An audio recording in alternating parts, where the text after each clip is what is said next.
নমস্কার, রেশ ক্রিয়েশনে আপনাদের সবাইকে স্বাগত। আজকে ফুলকপির একটা দারুণ মজাদার রেসিপি নিয়ে আমি আপনাদের সামনে চলে এসেছি। আজকে রেসিপিটার নাম মশালা গোবি বা মশালা ফুলকপি। তার জন্য আমি এখানে একটা বড় সাইজের গোটা ফুলকপি নিয়েছি। সেটাকে এরকম টুকরো টুকরো করে ছোট কেটে নিয়েছি। খুব বেশি ছোট করব না, আবার খুব বেশি বড়ও রাখবো না, মিডিয়াম সাইজের রেখেছি। এবার এটাকে আমি একটা কড়াই নিচ্ছি, তাতে গরম জল দিয়ে এটা একটু নুন দিয়ে ফুলকপিটাকে আমরা একটু ভাপিয়ে নেব। এতে ফুলকপির মধ্যে যদি কোনো রকমের পোকা বা কোনো কিছু যদি থেকে থাকে সেটাও যেমন বেরিয়ে যাবে, তেমন রান্নাটাও করতে অনেক তাড়াতাড়ি হবে এবং ভালোও হবে। সেক্ষেত্রে আমি এখানে দেখুন ফুলকপিটা একটা কড়াইয়ের মধ্যে দিয়ে এর মধ্যে সামান্য একটু নুন দিয়ে আমি ফুলকপিটা সেদ্ধ করে নেব।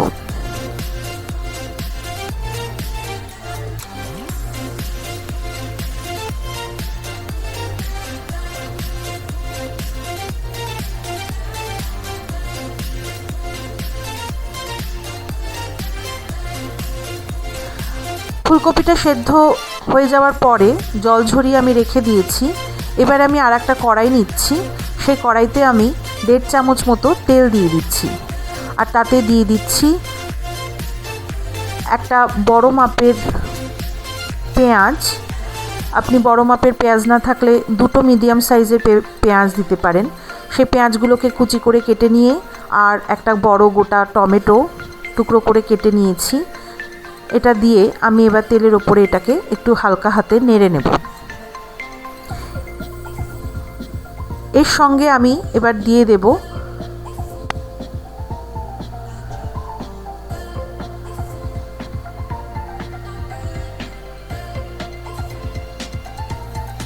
3-4 কোয়া মতো রসুন। আপনি চাইলে রসুনটা গোটাও দিতে পারেন বা একটু থেতো করেও দিতে পারেন। আমি এখানে আদা দিচ্ছি, 1/2 চামচ মতো আদা আমি এখানে দিয়ে দিলাম। বাটাও দিতে পারেন, আমি এখানে ঘষে দিলাম। তার সঙ্গে দিয়ে দিচ্ছি আমি এখানে 3-4 কোয়া রসুন। আমি এখানে রসুন বাটা দিচ্ছি, দিয়ে এটাকে সবগুলোকে একসঙ্গে ভালো করে আমি এটাকে নেড়ে নেব। আমি ততক্ষণ এটাকে নাড়তে থাকবো যতক্ষণ না পেঁয়াজ টমেটোটা নরম হয়ে যাচ্ছে এবং এর কাঁচা গন্ধটা চলে যাচ্ছে। আমি 3-4টে গোটা লঙ্কা ভেঙে দিয়ে দিচ্ছি, কাঁচা লঙ্কা। আপনারা আপনাদের স্বাদ মতো ঝাল কম বেশি করতে পারেন।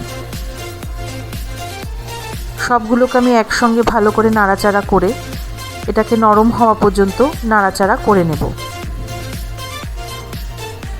এটা নরম হয়ে গেছে। এবার এটাকে আমরা একটা মিক্সি জারে নিয়ে নেব, নিয়ে এটাকে ভালো করে একটা স্মুথ পেস্ট বানিয়ে নেব। যে তেলটা দিয়ে আমরা ভেজেছিলাম সেই তেল সমেত এটা আমরা সম্পূর্ণটাই মিক্সিং জারে দিয়ে দেব।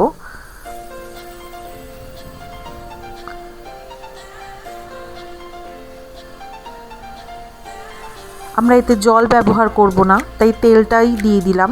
দিয়ে এটাকে আমরা মিক্সিতে ভালো করে একটা স্মুথ পেস্ট বানিয়ে নেব।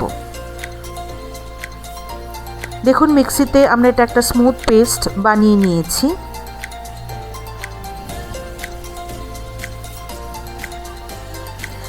এবার আমি ওই কড়াইতেই আবারও তেল দিচ্ছি। এবারেও আমি 1.5 থেকে 2 চামচ মতো তেল দেব। দিয়ে আমাদের যে নুন দিয়ে ভাপিয়ে রাখা ফুলকপির টুকরোগুলো ছিল সেই ফুলকপিটা আমরা এতে এবারে হালকা করে একটু ভেজে নেব। সেদ্ধর পরেও একটা ভাপা গন্ধ থেকে যায়, তাই এটাকে একটু তেলে ভেজে নিলে সেই গন্ধটাও থাকে না, আর খাওয়ারের টেস্টটাও আরও বেশি বেড়ে যায়। এবারেও আমি সামান্য একটু নুন দিয়ে দিচ্ছি, দিয়ে এটাকে আমি একটু লাল হওয়া পর্যন্ত ভালো করে এটাকে ভেজে নেব।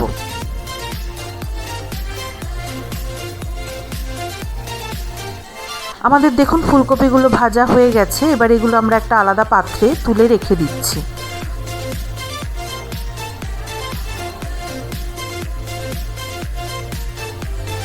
এবার ওই কড়াতেই যেটুকু তেল আছে তার সঙ্গে আমরা আরেকটু সামান্য তেল দেব, খুব বেশি দেব না। মোটামুটি 1 চামচ মাপের একটু তেল দেব, দিয়ে এতে গোটা গরম মশলা আমরা ফোড়ন দিয়ে দেব।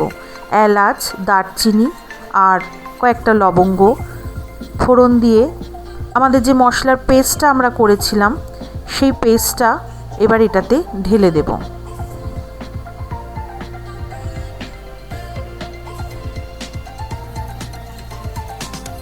যে মশলার পেস্টটা আমরা করেছিলাম এই পেস্টটা এবার এটাতে আমরা ঢেলে দেব।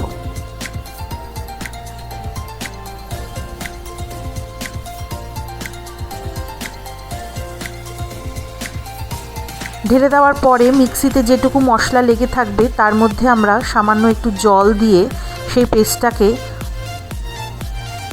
ভালো করে নাড়িয়ে নিয়ে সেইটুকুও আমরা জল সমেত এর মধ্যে দিয়ে দেব, যাতে এক ফোঁটাও কোনো পেস্ট নষ্ট না হয়।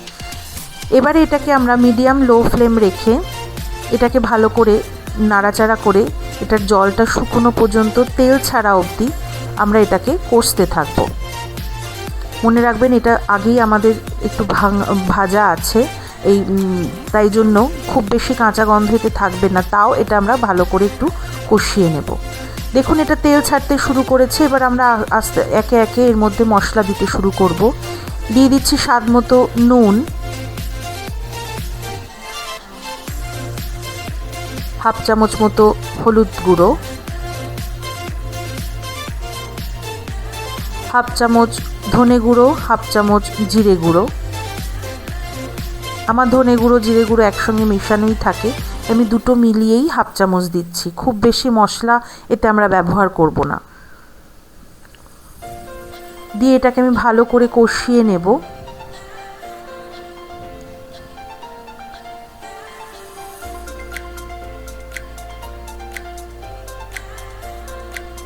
এবারেতে আমি দিয়ে দিলাম কিছুটা টক দই। টক দই দিয়ে এটাকে এবার আমি 1 চামচ মতো টক দই দেব। দিয়ে এটাকে ভালো করে কষতে থাকবো, ততক্ষণ পর্যন্ত কষবো যতক্ষণ না এটা থেকে তেল ছাড়ছে। এটা তেল ছেড়ে এলে এবার এতে আমি দিয়ে দেব ফুলকপি, ভেজে রাখা ফুলকপির টুকরোগুলো। আমি এতে গুঁড়ো লঙ্কা ব্যবহার করিনি, খুব বেশি ঝাল এই ফুলকপিতে ভালো লাগে না। স্বাদ মতো চিনিও দিয়েছি আমি এতে। সব মশলা দেওয়ার পরে এটাকে আমি, আপনারা যদি ঝাল খান তাহলে সেই বুঝে আপনারা এতে গুঁড়ো লঙ্কাও মেশাতে পারেন। ফুলকপি দিয়ে আমি ভালো করে নাড়াচাড়া করে একটু জল দিয়ে গ্রেভির জন্য পরিমাণ মতো জল দিয়ে দেবো। আপনারা যেরকম গ্রেভি খাবেন সেই অনুযায়ী এটাতে জল দেবেন। একটু গ্রেভি থাকবে সেরকম হিসাবে আমি জল দিয়ে এটাকে এবারে ভালো করে নাড়াচাড়া করে নেব।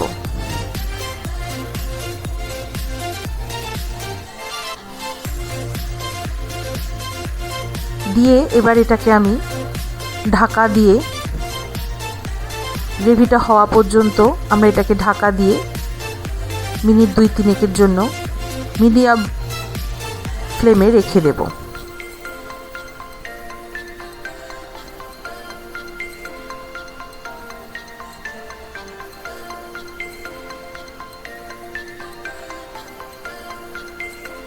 তিন মিনিট মতো হয়ে গেছে, আমাদের গ্রেভিটাও দেখুন মোস্টলি হয়ে এসেছে। এবার নামানোর আগে আমি এতে হাফ চামচ মতো গরম মশলা গুঁড়ো দিয়ে এটাকে আর একটু নাড়াচাড়া করে গ্যাসটা বন্ধ করে দেব। দিয়ে আমরা এটাকে এবার সার্ভিং বলে সার্ভ করে দেব। আমার এই রেসিপিটা যদি আপনাদের ভালো লেগে থাকে তাহলে অবশ্যই লাইক করবেন, কমেন্ট বক্সে লিখবেন আপনাদের রেসিপিটা কেমন লাগলো, শেয়ার করবেন অবশ্যই। আর যদি আমার চ্যানেলে আপনারা নতুন হন তাহলে অবশ্যই সাবস্ক্রাইব করবেন এবং বেল আইকনটা টিপে দেবেন, যাতে পরের বারের রেসিপি দেওয়ার সাথে সাথে আপনাদের কাছে এর নোটিফিকেশান পৌঁছে যায়।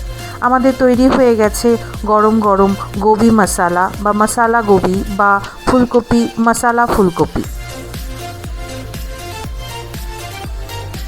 রুটি বা পরোটা বা নান এটা দিয়ে খেতে দুর্দান্ত লাগে। ভালো থাকবেন, নমস্কার।